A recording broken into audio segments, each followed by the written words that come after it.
வணக்கம் சொந்தங்களே. இன்றைக்கி எதை பற்றி உங்களோட பகிர்ந்துக்கணும்னு நினைக்கிறேன்னா, முடவன் ஆட்டுக்கால் அப்படின்னு சொல்லுவாங்க, இல்லை சைவ ஆட்டுக்கால் அப்படின்னு சொல்லுவாங்க. அதை பற்றி தான். அது பார்க்கறதுக்கு எப்படி இருக்குன்னா, ஆட்டுக்கால் மாதிரியே தான் இருக்குது. நீட்டாக அதில் முடியெல்லாம் இருந்த மாதிரி இருக்கும். அந்த பார்க்கறதுக்கு நம்ம அது ஒரு கிழங்கு வகை சார்ந்தது தான் அது. இருந்தாலும் அதை ஆட்டுக்கால் மாதிரி இருக்கிறதுனால இது சைவ ஆட்டுக்கால்ன்றாங்க. அது சூப் வைக்கணும்னு சொல்லிட்டு நான் ரொம்ப நாளாக நினச்சிருந்தேன். இது நம்ம ஊர் பக்கம்லாம் அது கிடைக்காது இல்லையா. இது கொடைக்கானல், ஏற்காடு, கொல்லிமலை போன்ற பகுதிகளில் பாறைகள் இடுக்கில் தான் வளரக்கூடியது.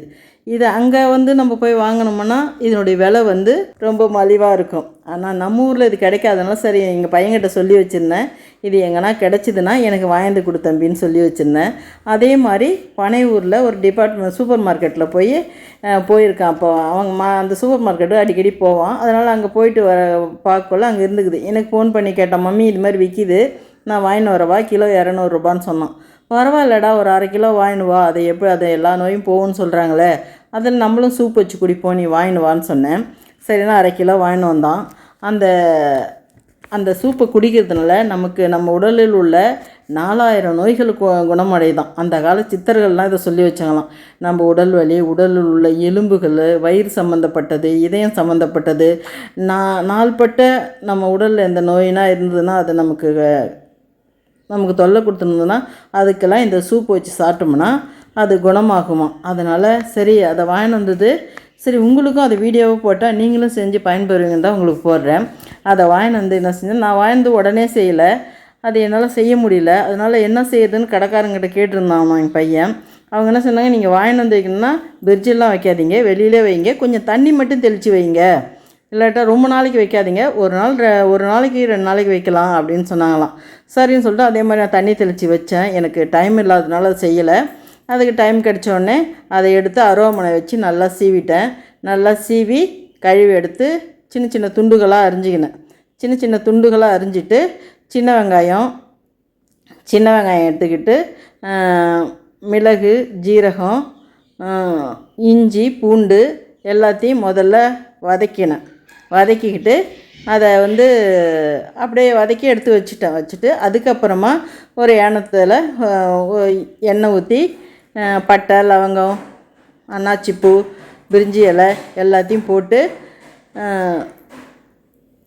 இஞ்சி பூண்டுலாம் சின்னதாக நறுக்கி அதில் கொஞ்சம் போட்டோம். ஏன்னா நம்ம அதில் இஞ்சி பூண்டு போட்டுக்கிறோம், அதனால இது கொஞ்சம் வாசனைக்கு இதை போட்டுட்டு சின்ன வெங்காயத்தையும் கொஞ்சம் அரிஞ்சு வதக்கிட்டு ஒரு நல்ல பழுத்த தக்காளியாக 2 தக்காளி எடுத்து அதையும் சிறு துண்டுகளாக்கி வதக்கிட்டு அந்த கிழங்குல கொஞ்சம் கிழங்கு, அந்த மிளகு, ஜீரகம், சின்ன வெங்காயம்லாம் இல்லை, அதில் கொஞ்சம் கிழங்கு அதில் போட்டு அதையும் அரைச்சி வச்சுக்கிட்டேன். கொஞ்சம் கிழங்கு எடுத்து வச்சுருந்தா அந்த கிழங்கையும் போட்டு இதில் வதக்கிட்டு இதில் கொஞ்சம் ஒரு 1/4 டீஸ்பூன் மஞ்சத்தூள், அரை டீஸ்பூன் சிக்கன் மசாலா, அரை டீஸ்பூன் கரம் மசாலா, அரை டீஸ்பூன் மிளகாய்த்தூள், தனி மிளகாய்த்தூள், அரை டீஸ்பூன் மட்டன் பவுட்ரு, இது எல்லாத்தையும் போட்டு நல்லா வதக்கிட்டு அதுக்கப்புறம் கிளறி விட்டுட்டு அந்த அரைச்சி வச்சுருந்தேன் இல்லையா, தண்ணி ஊற்றி விட்டுட்டு அரைச்சி வச்சுருந்தேன் இல்லையா, அதையும் நல்லா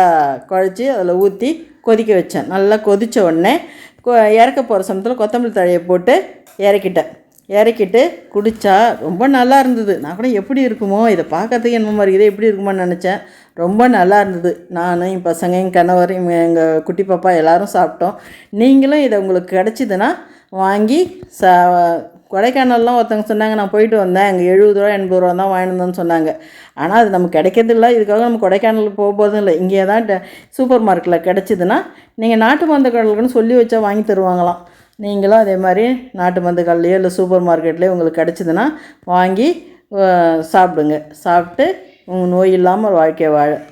நன்றி சொந்தங்களே.